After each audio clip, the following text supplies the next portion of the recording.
Everybody, today we're going to show you how to assemble the frame of an EnerLux sliding patio door.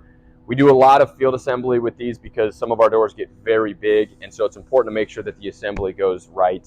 If you're here, you're probably going to be assembling it. I know construction sites are crazy. You might be on site right now. Please take the time to do this and watch this video. It's going to really help. It's going to speed things up. You're going to make less mistakes. You're going to do it right the first time, save you time, mistakes, money.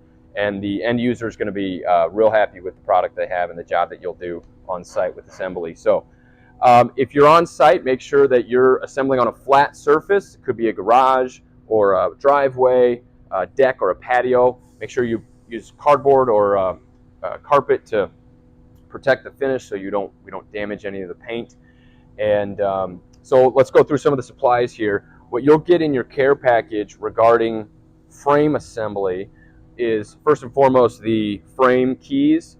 These are the corner keys that are going to be used to connect the frame jambs with the frame headers. A bag of frame screws. If you scan this QR code, it'll take you right to this video. That's probably why you're here in the first place, because you scanned it. When we put the sill together, we'll use the sill screws. And then finally, if your door has a nailing fin on the frame, we'll use this little strip of gaskets to help seal the corner of the nailing fin. For tools, it's pretty simple. Really all you need is an impact and a good Phillips bit, some silicone, some color match silicone or clear, either one is fine, and then some sort of dead blow mallet or just a regular rubber mallet to help kind of get things just right into the right spot. So with that, we'll get started. All right, so first let's talk a little bit about parts. There's a number of different parts on the patio door. The first thing you want to make sure you do is check these stickers on the back of each of these parts. They will all have a part number, but the part number will start with the order number, the EnerLux order number, and the EnerLux line item number. So each one of these doors represents usually a line item on a purchase order that was submitted to us. And so making sure that you have the correct line item for all of the parts on one door is essential to making sure that you assemble the door properly. So to start with, we're going to go through and explain some of these different parts here. The first one we'll talk about here is the header. You know it's a header because both sides are mitered. So this is a 45-degree miter, and the other side of the header is also 45-degree miters. Understanding this profile is important too. This side is the interior of the door. This side is the exterior. When we're doing field assembly, we always put the interior down. And you know it's the exterior because that's the screen track right there. The screen will ride in that track. Next is the jamb. Every door has two of these. You'll know it's a jamb because the bottom of it that meets the sill is flat, and there's some notches and routing here that's different than the header. It's not mitered, it's prepared to receive the sill. The other thing is that at the top of the jamb will be a 45 miter to meet the header. Lastly is the sill. This is the bottom. You know that the sill, it's usually going to be a different color. It's sloped outward towards the exterior for water management. It'll have some keys in here, some screw holes, and during field assembly, this is the interior, so we'll be orienting it like this for assembly. All right, so one of the things that if you've never done one of these before, it's very important to do a dry fit. Before you go and put silicone in these joints, make sure you do a dry fit first. That just means you know how everything comes together. One of the things that we think is really important at EnerLux is having a joint that's very, very tight.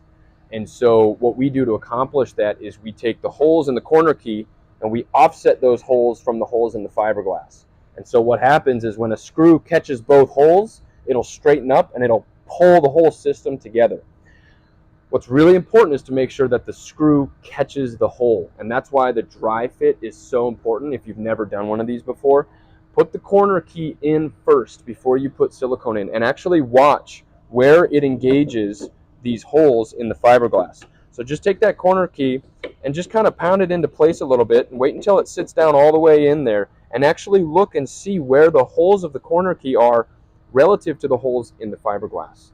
That's going to help you understand where you need to angle that screw in. The screws, when we put them in, we're going to put them in at an angle. They're going to catch that key inside the fiberglass, and they're going to straighten up and pull the whole system together. Okay, we're going to demonstrate that in a bit, but I really recommend starting with a dry fit to test it out. Real quick, before we move on to final assembly, we want to demonstrate the sill to jamb assembly. This joint is kind of funky. We have some keys put in place that help bring things together and keep things nice and straight. So we just want to show you how to do that quick before we move on. So the flat part of the jamb is just going to go right to the outside of the sill. And so they're going to come together like this. You kind of got to wiggle them a little bit, but that's roughly how it goes together. It's a different joint than a miter. And we have some keys to help align everything up, and then when the screws go in the side, they'll be nice and tight. So just wanted to show you that before we go to siliconing and getting everything ready for final assembly. Okay, so now we're going to go to doing the final assembly. We're going to start by putting together the joint between the header and the jamb. First thing we do is we just put this corner key in to the header. No screws yet. We're just going to insert it into the header to get it ready. Next, we're going to put a bead of silicone around the profile walls of the jamb, and that's going to create the seal for the water barrier. Because the water should only ever be on the outside, we only really need to seal the exterior half of the profile. So we just take a bead of silicone, travel right along the profile walls.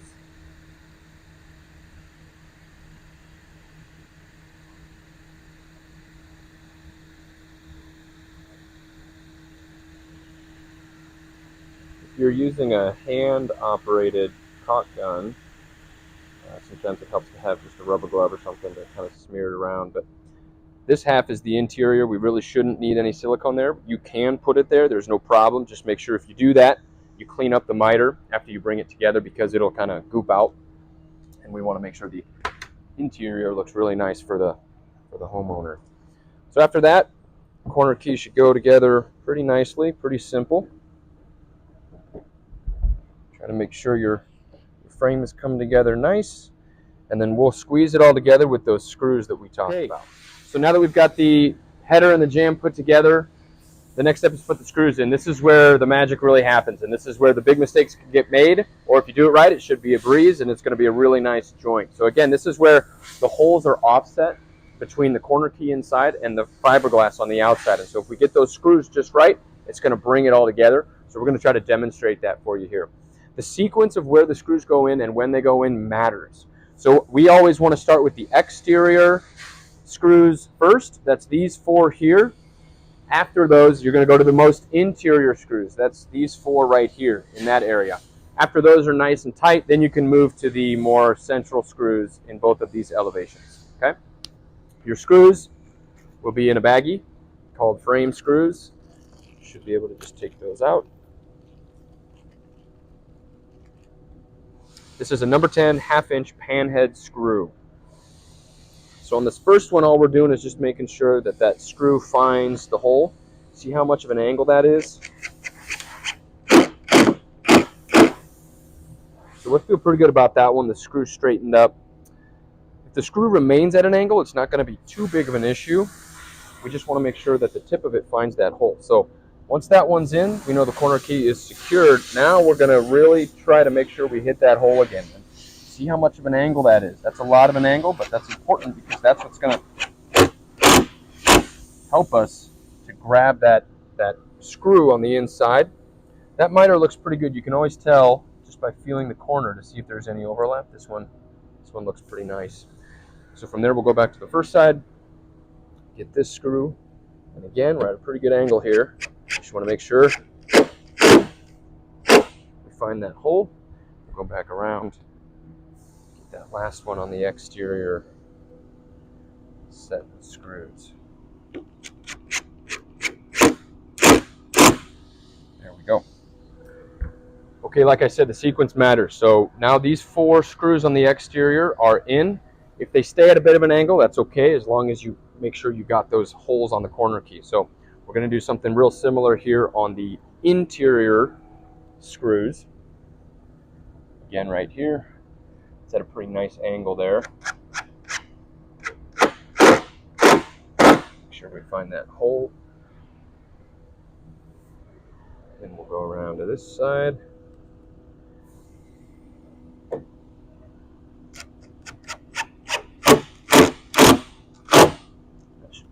nice.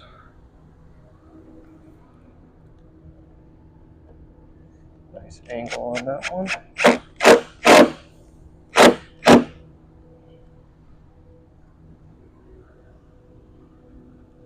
And then this final screw on the interior.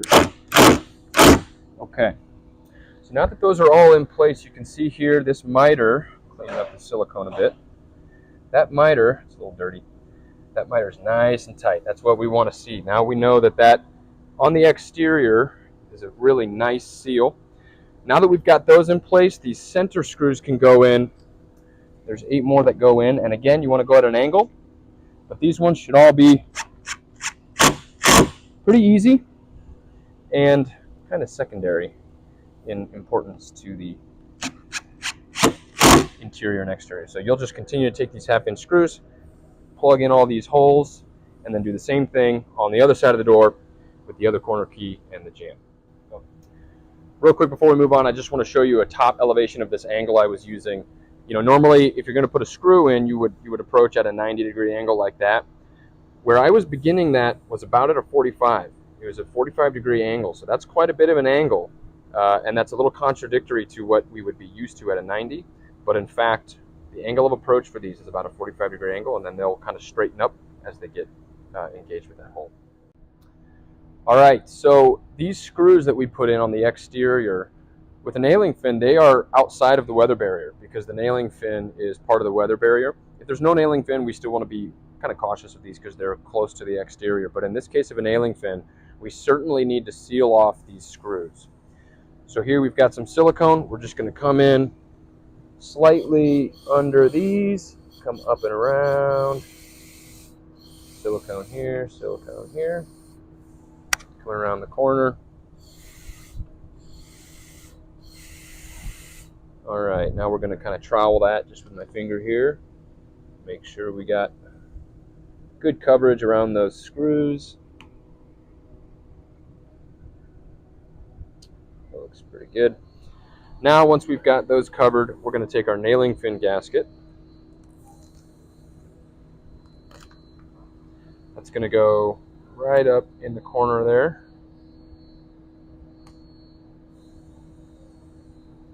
Seal off the miter of the nailing fin. And as a precaution, we also want to just kind of seal around that gasket also. So we're going to go around to this side here.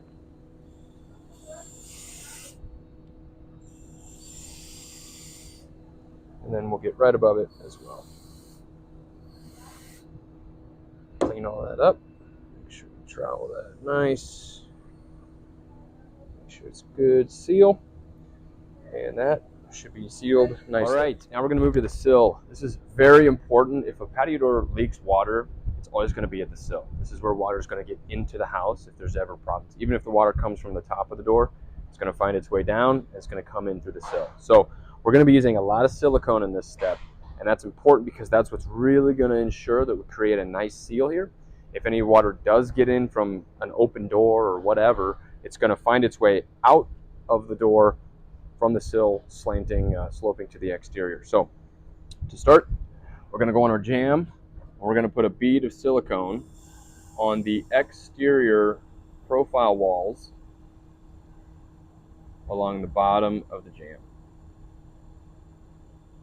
And again, if you use too much silicone, you can always clean it up. So when you're putting it on, we always like to put it on more than we might think, and then we can clean it up later. And then on the sill, we're going to really get a lot of silicone in here. We're going to clean up, we're going to fill up all of these areas with silicone. The entire cavity. We're going to scoop up all of this. That nice filled. This whole surface is going to be covered. Over here. Come around the top here. And make sure it's just a nice, fully sealed profile. The whole joint should be pretty sealed. We could use a little trowel here to kind of spread the silicone. Make sure it's all over the place. Everything is well covered, kind of like that. And again, that looks like there's a bunch of goop and excess, but really that's stuff that we can clean up once we are done with assembly. And just going to make sure we encourage any water to go where it needs to go, which would be out.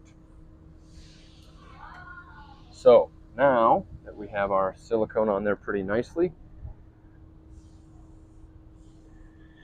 we should be a little familiar since we did a dry fit, but we're going to put this joint together at the sill and the jamb. And again, it's going to be a little messy.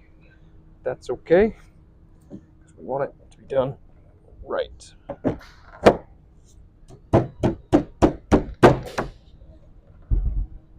Okay, now in here a little bit. That's a little wobbly or loose. That's okay. Our screws are going to help us get it into place. So this is the baggie with the sill screws. I didn't mention it earlier, but if you scan that QR code, it's going to come right to this video to show you how to do all this step by step. This is a number 10 1-inch pan head screw. I'm going to start from the exterior, and again, just like at the header, we're going to angle a bit to make sure we catch that hole. Comes together really nice. That's a really tight joint there now that we have the screw in place. Again, we're going to angle a bit. This is the same sequence as before. We did the exterior first. Now we're going to do the interior. There we go. That's nice.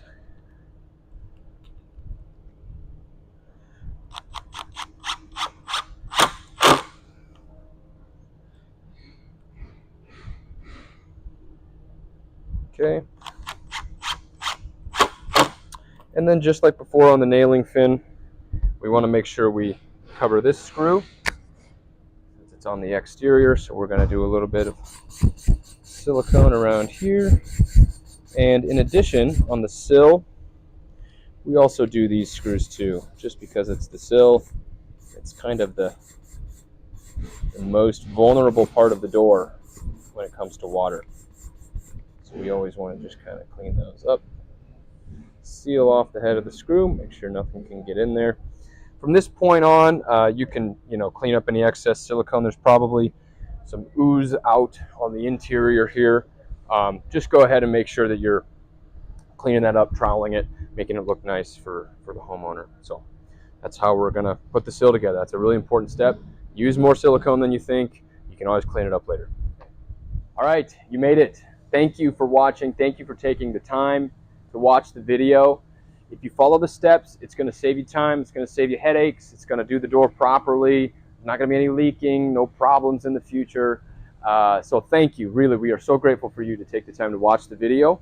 And if you have any questions, you can always call us, reach out to us. We have QR codes on all of our baggies. You can scan it with your phone. It'll take you to whatever relevant video it is regarding whatever part is in that bag. And so we just want to say thank you again for being an EnerLux customer. Call us anytime if you need help. And until next time, we'll see you on the other side.